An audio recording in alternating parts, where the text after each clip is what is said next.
I get asked quite regularly, why do you hate Philips Hue? And so I wanted to answer this as concisely as possible with all of these points. I'm going to take you through each one of these in the hope that I can convince you that the next product you buy will not be a Philips Hue product. The other reason I'm doing this is because Reed from Smart Home Solver got in touch and he said, Hi Paul. Hi Paul. I can't do an American accent. I'll do it in Cockney instead. He said, Alright you slag, I've been mugging you off on my channel because some blokes in the comments section said you've been slagging off those Philips Hue lots, so they have, and I thought we should start a war. He doesn't talk like that. Nobody does. I kid, of course. Reed is clearly the nicest man on the planet. I mean, he must be.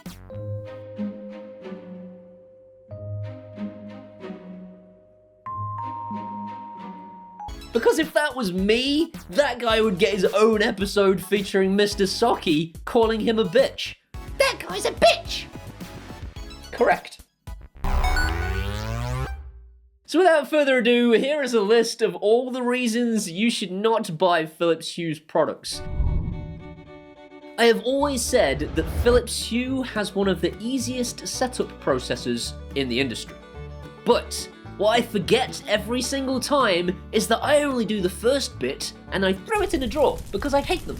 The next bit, the firmware update that all of these devices need out of the box, never comes. Firmware update? More like firmware stalemate.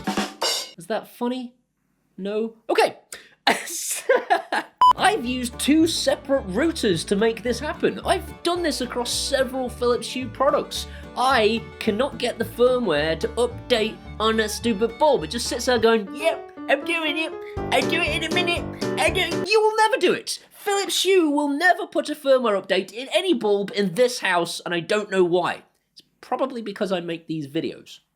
That's not to mention the fact that the setup wizard for your new bulb doesn't give you the option at the end to add it to one of your existing rooms. The whole setup process is like, yep, got it. Thanks for the bulb, Paul.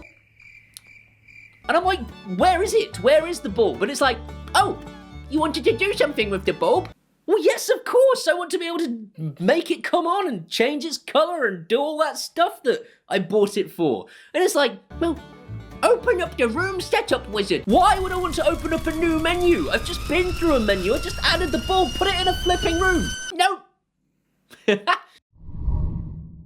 Price. Does this need its own section? Philips Hue are the most expensive product out there, and you'll pay for it twice. And you'll pay for it twice because Philips will just think, you know what? I want more money.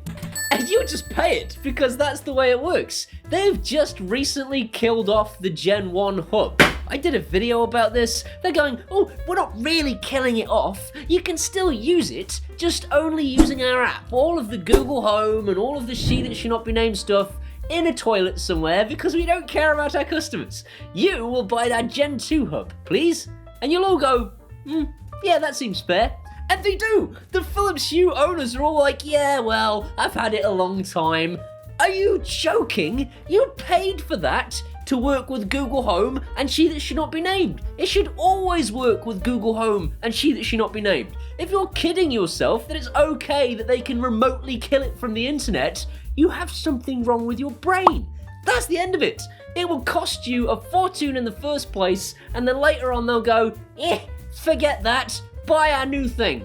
Oh, you don't want to buy our new thing? We've killed your old thing. And don't tell me the Gen 2 hub has more capabilities. It's all software. It's nothing to do with the actual hardware you've bought. They've just conned you by releasing new software and then denying it you for the Gen 1 hub and sticking it on the Gen 2 hub instead. And if you're gonna buy the Gen 2 hub on that basis, just wait till they release the Gen 3 hub that's exactly the same. You nincompoop.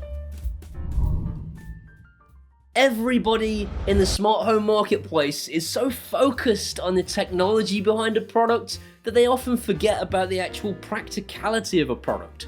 The whole point of an RGB smart bulb or an RGB LED strip is to saturate your room with color.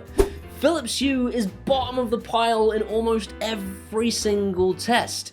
But if you argue this with anybody who owns a Philips Hue product in a comments section or in a forum, you'll get this answer. Oh, the ZIGBEE! Oh, the ZIGBEE! Oh, the ZIGBEE! Oh, the ZIGBEE! Oh, the ZIGBEE! Oh, the ZIGBEE! Oh, the ZIGBEE! Oh, the ZIGBEE! And I just... And the problem with this is you can't argue with that. You can't say, but you don't understand, the whole point is the saturation. They'll go, oh, the ZIGBEE! Oh, the ZIGBEE! Oh, the ZIGBEE. Brightness. It's the same argument. Literally the same argument. If I go to that room out there, I can go and grab myself off my shelf one of my many ZIGBEE bulbs that I've been sent by a company in China. I can connect it to my Philips Hue hub and it will work in exactly the same way. As in, Philips Hue will go, what? You wanted to put it in a room? We've done that. So I'll get it and I'll set it up, and the brightness, it will outshine the Philips Hue equivalent. And probably for about a fourth of the price. I don't understand why Philips products are so expensive and yet so incapable compared to companies that you guys have probably never heard of. Oh, the ZIGBEE. Oh, the ZIGBEE! The amount of times that a Philips Hue fanboy, there's got to be a shorter term for that, Few boy. The amount of times a Few boy has come to me and said, you can't trust your Toya Smart Life Wi-Fi products, their server will get shut down one day and all of your stuff will turn to junk. They of course are forgetting that the Gen 1 hub for Philips just got destroyed like a week ago. Philips literally canned that on purpose. They didn't just go out of business, they just said, forget that hub, forget it. We want you to buy a Gen, we've done this already. But what I want to tell you that you perhaps don't already realise is, that's not a one-off. They've been doing this since before the smart home industry even existed. I once had a Philips lamp and I loved this thing. It was called Living Colours and it's beautiful and I still have it to this day. And one day I decided I'm going to go on Amazon, buy the same thing again and put it over the other side of the room because I want one either side. I'll be able to use the one remote control to control both of them. It'll be great. And when it arrived, the remote control wouldn't pair to it. Do you know why? That was a Gen 2 lamp. This is literally the wording. That was a Gen 2 lamp, that was a Gen 1 lamp. We want you to buy the Gen 2 lamp again to replace your Gen 1 lamp just so you can pair the remote to both lamps. This is another one that gets thrown in my face all the time. Philips Hue is secure. It's so secure. It's got so much security. There is so much security with Philips Hue's hub, except of course for this.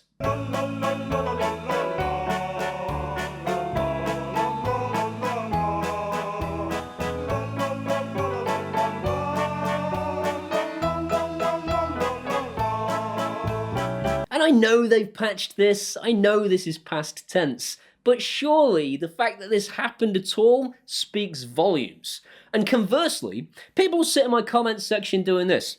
You've got lots of Toya Smart Life bulbs. That means you've got more attack surfaces. Attack surfaces. Attack surfaces. Attack surfaces. And this is so annoying because those words sound clever, don't they? It sounds like by using the word attack surface that there's gravitas somehow added to that argument. But the argument has no substance. If you go on Google right now for Toya Smart Life bulb burns down house following hack attack, you'll find nothing because that's never happened in the history of ever.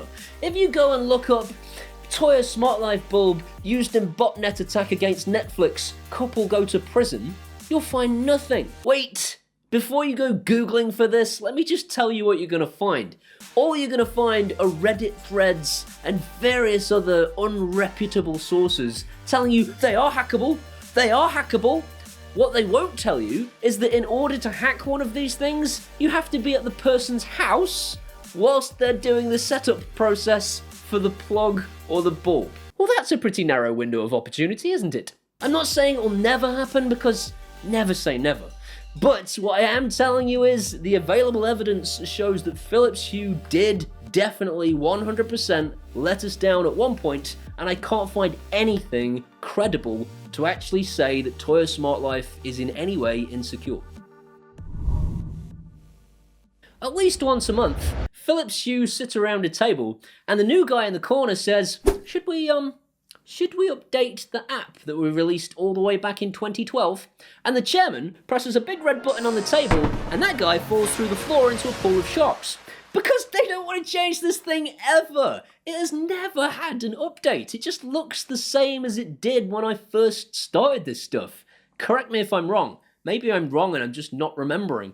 Don't get me wrong, I actually think it's quite an attractive design. I also think it's reasonably intuitive once you've got past the setup process.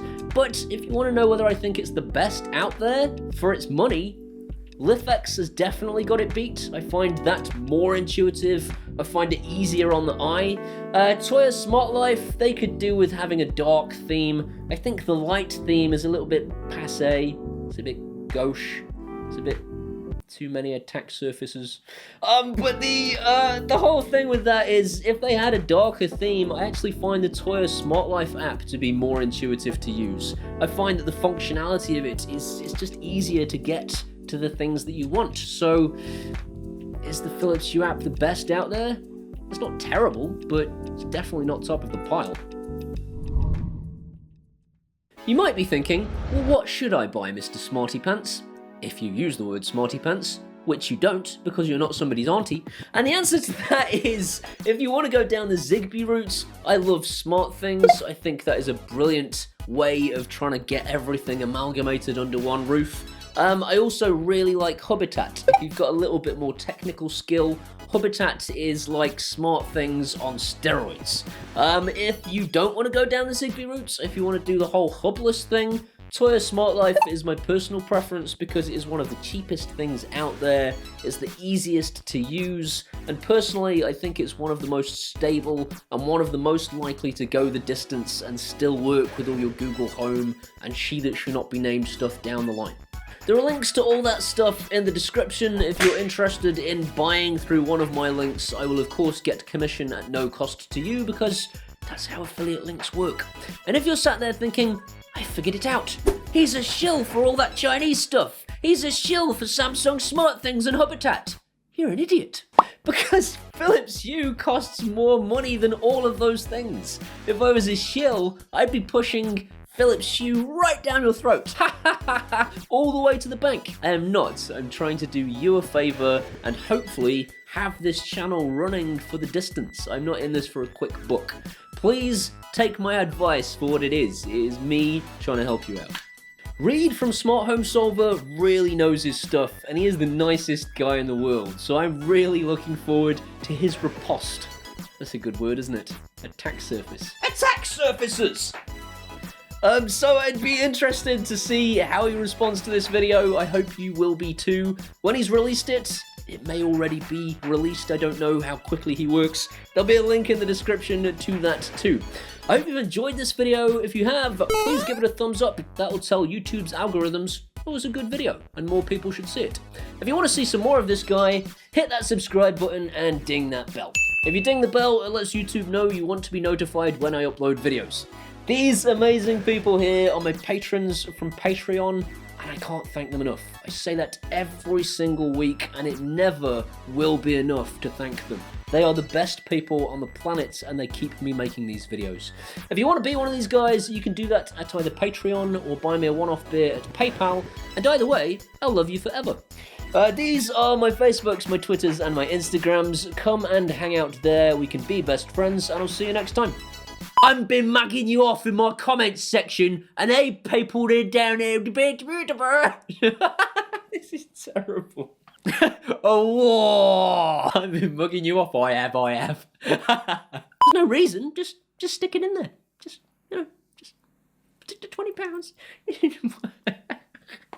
People throw in my photos. People throw it in my something. But I'll probably.